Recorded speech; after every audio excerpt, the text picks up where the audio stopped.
বাজাজের 10 litre গিজারে overheating problem. এর আগে যে টেকনিশিয়ান কাজ করেছে পাইপ কানেকশান ভুল করেছে। হট ওয়াটারের কলের যে টেম্পারেচার 41.4 ডিগ্রি সেলসিয়াস।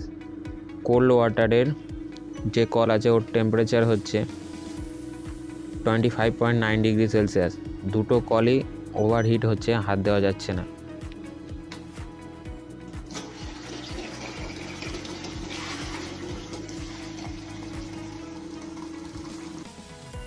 এই যে এখানে যে ভাল্বটা আছে এটা হচ্ছে ইনলেট,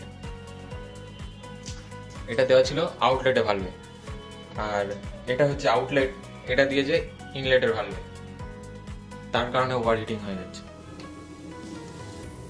এটা হচ্ছে হট ওয়াটার, এখন নর্মাল টেম্পারেচারে আছে।